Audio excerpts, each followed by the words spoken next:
नमस्कार, कंज्यूमर अड्डा में आपका स्वागत है। आपके साथ मैं हूं विपिन भट्ट और आज हम बात करने वाले हैं रिजल्ट्स की। आर्टिफिशियल इंटेलिजेंस या रियल इम्पैक्ट की नहीं, जी नहीं, हम बात करेंगे आज रिजल्ट की। और क्योंकि बोर्ड के रिजल्ट लगातार आ रहे हैं, लेकिन एक बात जो देखी जा रही है कि ये रिजल्ट हो गए हैं थोड़े से खराब। मतलब अगर हम 10th की बात करें तो वहाँ पर भी रिजल्ट पे थोड़े से हम देख रहे हैं कि परसेंटेज डिप कर गए हैं। लेकिन खासतौर पे 12th के बच्चे, चाहे वो फिर सीबीएसई के रिजल्ट हो या फिर लगातार जो अलग अलग स्टेट बोर्ड्स के रिजल्ट आ रहे हैं, वहाँ पर एक डिप देखा जा रहा है, एक परफॉर्मेंस में कमी देखी जा रही है। और बहुत सारे तो स्टेट ने सीधे सीधे इसे एट्रीब्यूट कर दिया है कि जिन बच्चों को जो प्रमोशन दे दिए गए थे कोरोना काल में पैंडेमिक की वजह से, तो वहाँ से उनका बेस बिगड़ गया।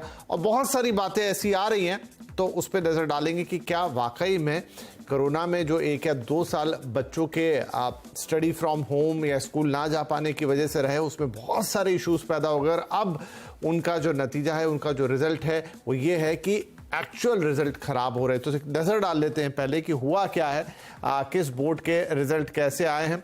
तो देखिए, अलग अलग हमने कुछ नतीजे यहाँ पर संजोए हैं। 2022 से 2023 की तुलना है। सीबीएसई की 10वीं की हम बात करें तो जो परसेंटेज 94.40 था वो 93.12, तो एक मार्जिनल फॉल है यहाँ पर। आईसीएसई के 10वीं के भी नतीजे करीब 1% नीचे हो गए हैं। सीबीएसई 12th के रिजल्ट की बात करें, यहाँ काफ़ी बड़ा डिप आया, 92 जो ऑलमोस्ट 93% से वो 87% पर आ गया है। एमपी एक राज्य का अगर आप रिजल्ट देखें तो जो 72% से ज़्यादा था 2022 में, वो फिसल कर 55% रह गया है। महाराष्ट्र की बात करें तो यहाँ पर भी 93% जो था रिजल्ट, वो 90% रह गया है। ये है कक्षा 12वीं। और इस तरीके से और भी राज्यों के उदाहरण यहाँ दिए जा सकते हैं जहाँ पर रिजल्ट कंपैरेटिवली खराब हुए हैं। तो क्या वाकई वो जो 2 साल पैंडेमिक ने लिए, उन्होंने इतना बड़ा इम्पैक्ट डाला कि बच्चों की जो क्वालिटी ऑफ एजुकेशन है, उनकी जो समझ है, उनकी जो एकेडमिक्स हैं, उनकी जो राइटिंग स्किल्स हैं, उनकी जो पढ़ाई लिखाई है, वो सब कुछ पिछड़ से गए हैं। और उसका असर अब हमें रिजल्ट में देखने को मिल रहा है।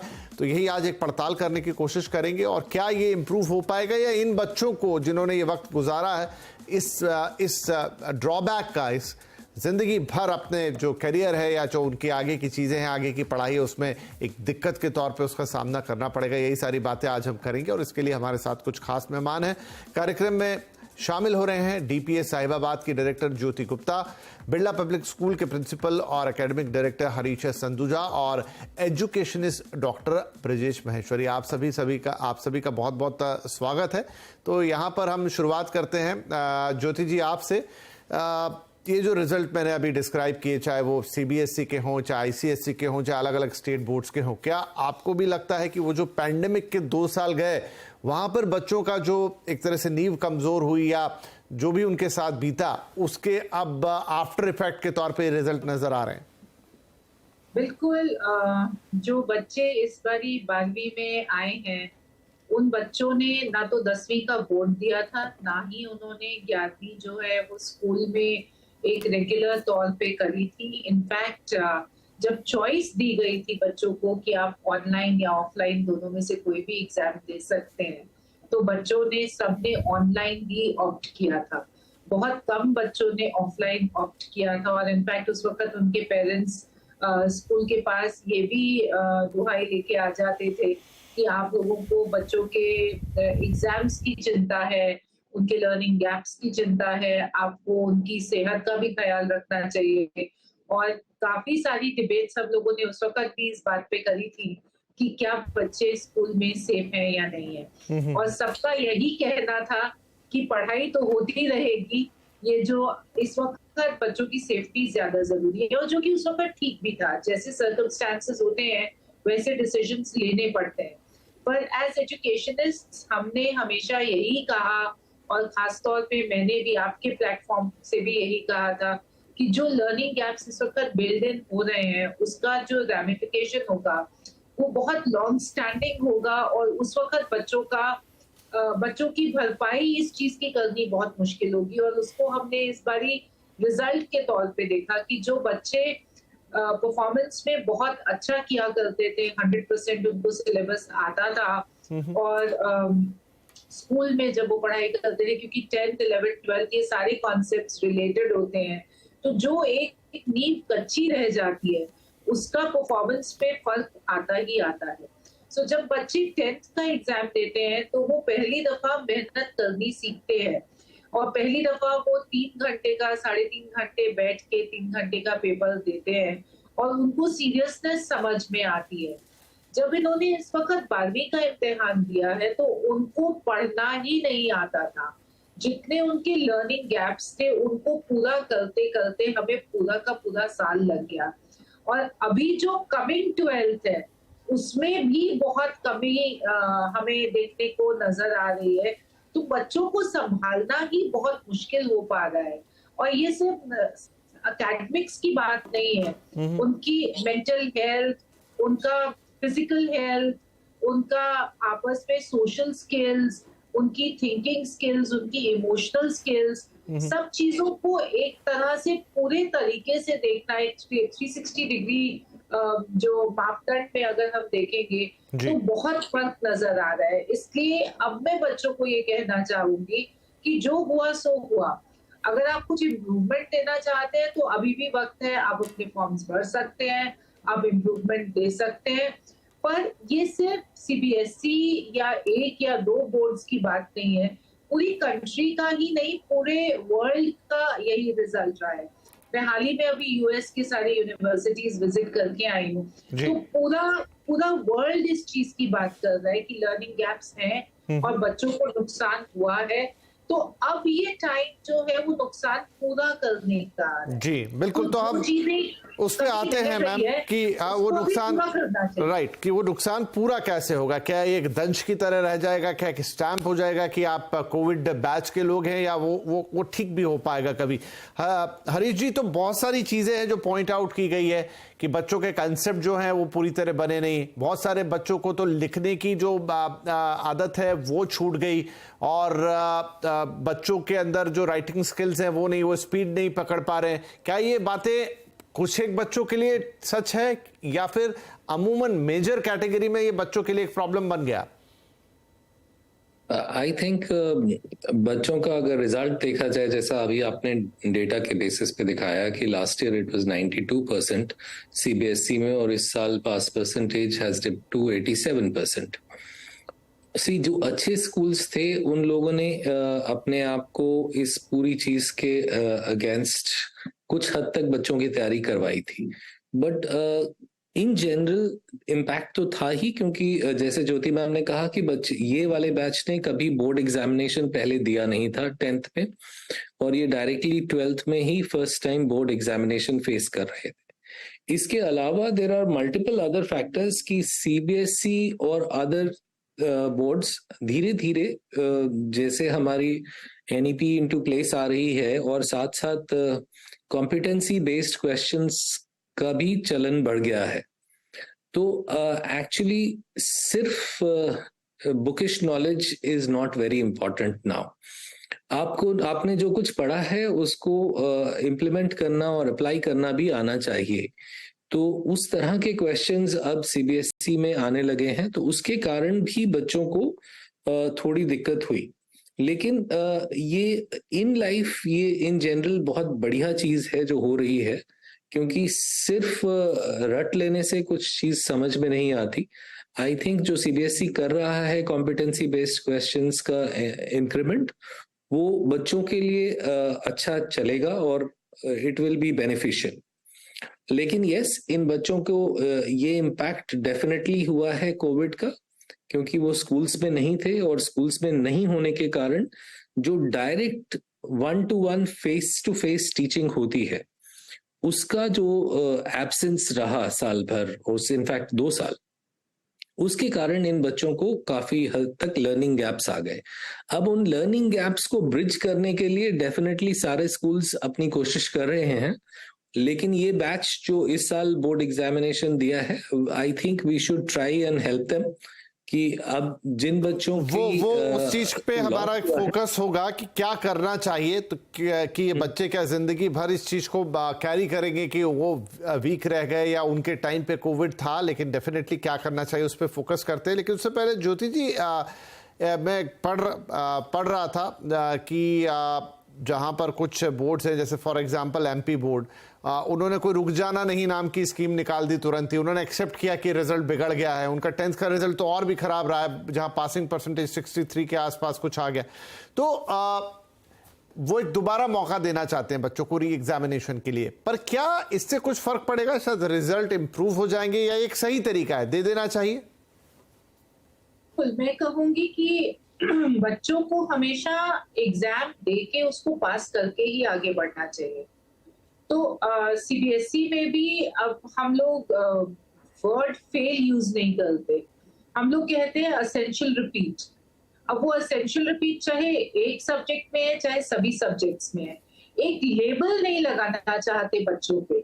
जो बीच में, अगर आपको याद होगा, सभी को याद होगा, तो 11th के लिए भी सीबीएसई ने सर्कुलर निकाल दिया था कि कोविड के चलते परिवार जो हैं बहुत डिस्टर्ब हो गए हैं, बहुत मतलब लोगों की बहुत मतलब जान का भी बहुत वो हुआ है, नुकसान हुआ है, और बच्चे बहुत स्ट्रेस से गुजर रहे हैं। तो 11th में भी बच्चों को फेल ना करें। जो बच्चे फेल हो गए हैं उनको एक चांस, दूसरी चांस, तीसरी चांस देके उनको जो है 12th में भेजा जाए।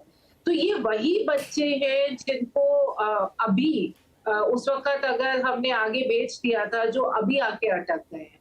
तो अब कम से कम अगर हम ये एक बना लेते हैं कि ठीक है एक मौका और देते हैं, पर आगे जब आप जाएं तो आप अपने कॉन्सेप्ट्स क्लियर करके, पढ़ाई करके फिर जाइए। ये हो सकता है कि आपने पहले 5 सब्जेक्ट्स की तैयारी करी और आप पांचों को ठीक से नहीं पढ़ पाए, तो अब आपके पास 1 या 2 सब्जेक्ट्स हैं, तो उसमें आप एटलीस्ट तैयारी करके और आप आगे निकलिए। अब अलग अलग बोर्ड्स जो हैं उनकी कंपार्टमेंट की अलग अलग पॉलिसीज होती हैं। सीबीएसई में जिन बच्चों ने एक सब्जेक्ट को क्लियर नहीं किया है, उनके पास कंपार्टमेंट का मौका है, तो उन बच्चों को पूरी तैयारी करके और एग्जाम दे के और फिर आगे बढ़ना चाहिए, क्योंकि आगे जाके यूनिवर्सिटी में नहीं तो दिक्कत होगी, उनकी जीपीएस मेंटेन नहीं हो पाएगी और प्रॉब्लम्स आएंगी।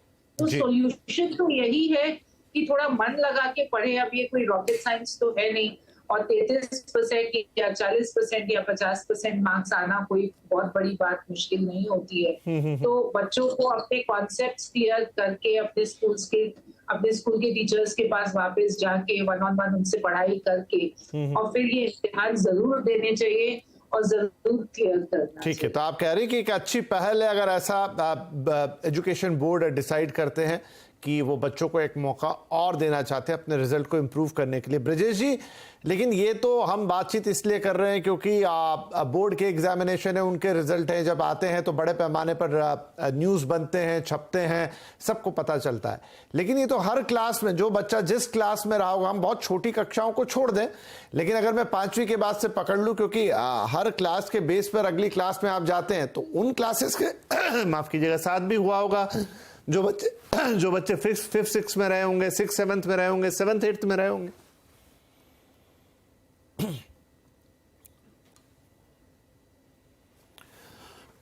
आपको सुन नहीं पा रहे सर, आप शायद म्यूट पर हैं।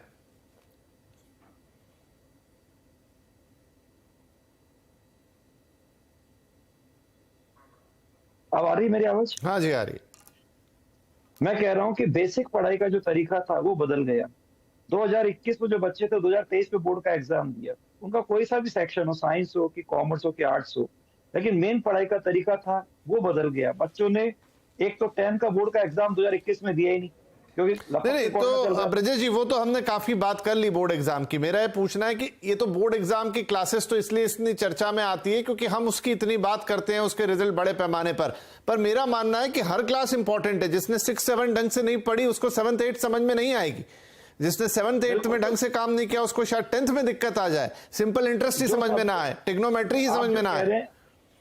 आप जो कह रहे हैं सब्जेक्ट का बेसिक क्लियर नहीं होगा, बेस नहीं बनेगा, तो आगे का क्लास को कैसे पढ़ेगा। मैं आप बात इसलिए कर रहा था कि बोर्ड का एग्जाम अगर 10th में नहीं दिया, एक बार बोर्ड का एग्जाम नहीं दिया, तो 12th का बोर्ड एक नए जूते की तरह काटेगा। और तरीका भी क्या, सब्जेक्टिव पैटर्न है वहां पर आपको जब तक सब्जेक्ट में एक्टिव नहीं हो, आपको कैसे जवाब देना आपको नहीं मालूम, लिखने की प्रैक्टिस नहीं करी हो, आप केवल अपने गैजेट पे पढ़ाई कर रहे हो कि उससे काम नहीं चलेगा। हर बच्चे ने 2021 के अंदर, आज हम 2023 के सारे क्लासेस के रिजल्ट देखे, सबके रिजल्ट डाउन हो रहे हैं। कारण क्या है? मूल तरीका बच्चों का बदल गया जो कि क्लास में पढ़ने का होता है, जहां पे वो बच्चा पेरेंट्स के साथ नहीं, एक डिसिप्लिन में रहता है, जब घर का माहौल नहीं, एक ऐसा एनवायरनमेंट जहां पे उसका पूरा फोकस अर्जुन की तरह होना चाहिए, क्लास में जो डिलीवर टीचर है उसकी ओर होना चाहिए। वो कंट्रोल अभी बिल्कुल खत्म हो गया था। अगर ये पढ़ाई जो बच्चों की है, पढ़ाई बहुत आसान है, बचपन से बच्चा पढ़ाई तो कर रहा, कर क्या रहा है, ये तो कर रहा है। और पढ़ाई के लिए बच्चे में जो गुण है वो केवल इतना सा जिद वाला गुण आना चाहिए कि जो काम करना है उससे जिद से करना है। अभी सबसे इंपॉर्टेंट बात थी जो बोली भी गई है कि बच्चे ने जो अपना एग्जाम दिया है उसमें उसने कुछ प्रैक्टिस नहीं करी और सीधा उसने एग्जाम दिया। लेकिन जिसने पेपर बनाया उन्हें बहुत टाइम से पेपर नहीं लिया था तो उन्हें ढंग से पेपर बनाया। बच्चों ने पुराने पेपर बिल्कुल करे ही नहीं, पुराने पेपर नहीं करे तो उनको आइडिया नहीं कि पेपर की मार्किंग कैसे होती, पेपर में क्वेश्चन कैसे आते हैं। पढ़ाई कैसे भी कर ली, अगर बेस नहीं बना पुराने क्लासेस के हिसाब से और वैसी प्रैक्टिस नहीं करी तो परफॉर्मेंस नहीं आनी थी। टॉपर बच्चे जो होते हैं वो तो अभी भी आप देख रहे हैं टॉप आराम से आ रहे हैं, लेकिन मीडियोकर बच्चे जिनके ज्यादा कह दीजिए एबंडेंस होता है, ज्यादा मेजोरिटी होती है, वो उस तरह की तैयारी कर नहीं पाए।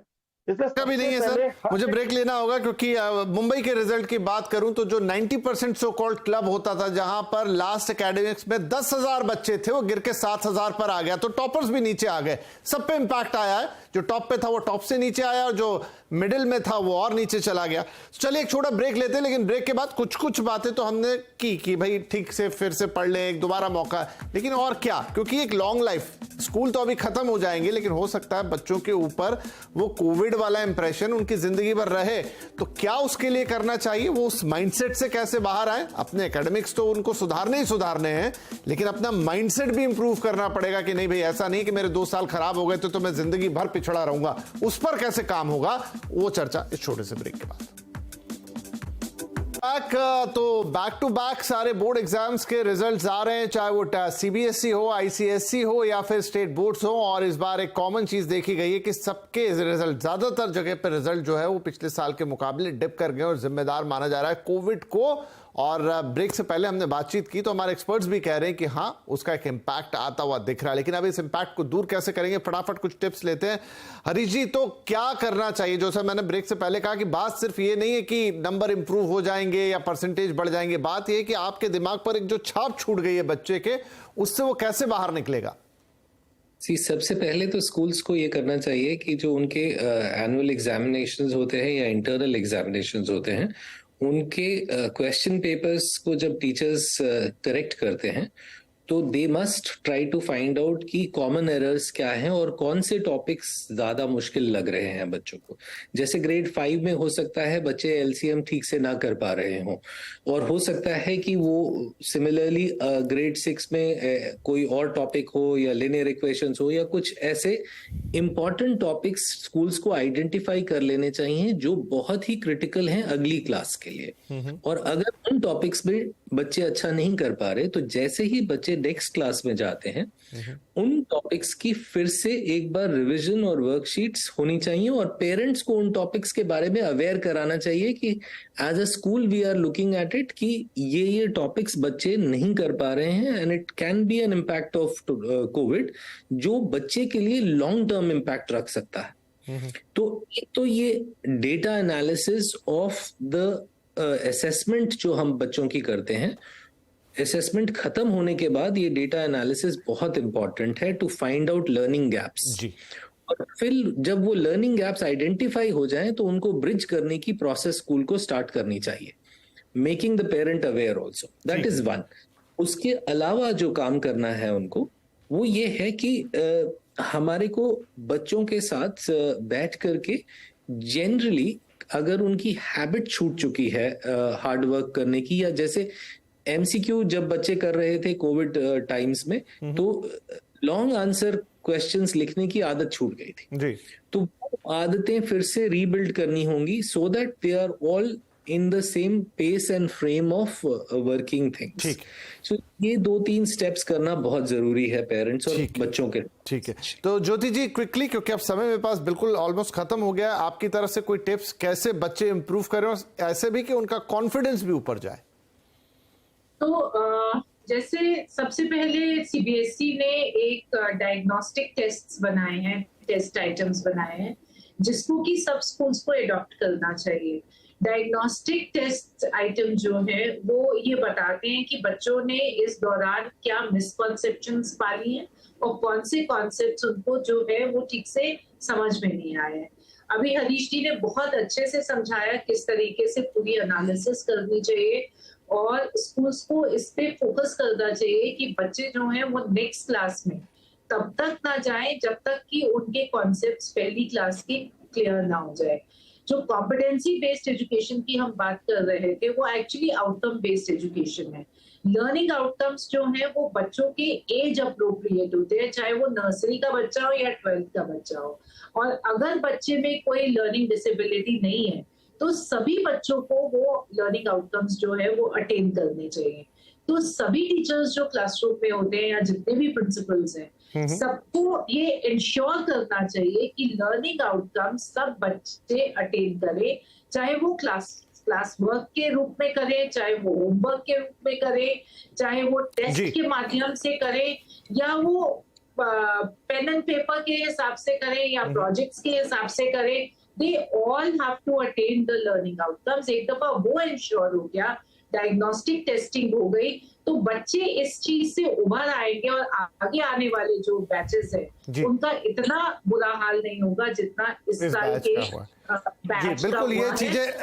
अभी भी लास्ट में ये कहूंगी कि अभी भी बच्चों को हताश नहीं होना चाहिए क्योंकि कट ऑफ जो है वो उसी हिसाब से आएंगी और बच्चों को अपने हिसाब से अपने स्ट्रीम्स में एडमिशन मिल जाएंगे। जी, थोड़ी सी समय की कमी है इसलिए मुझे आपको रोकना पड़ रहा है, लेकिन हाँ ये है कि ये वो कुछ एक पॉइंट्स हैं जो हमारे पैनल ने कहे, जरूर हर स्कूल को इसको फॉलो करना चाहिए। कुछ एक बोर्ड्स भी कर रहे हैं ताकि बच्चों का वो कॉन्फिडेंस लौट के आए, साथ में उनके जो कंसेप्ट थोड़े से क्लियर नहीं हुए वो क्लियर हो और जो हैबिट्स थोड़ी सी पीछे रह गई थी वो भी हो, ताकि आगे उनकी एजुकेशन जो है वो स्मूथ तरीके से चले और उन्हें कोई एक मेंटल इशू भी ना रहे कि मैंने कभी कोविड के दौरान मेरा 10th था या 12th था और उसकी वजह से मुझे अपने करियर में पीछे होना पड़ सकता। बहुत शुक्रिया आप सभी मेहमानों का इस कार्यक्रम में शामिल होने के लिए।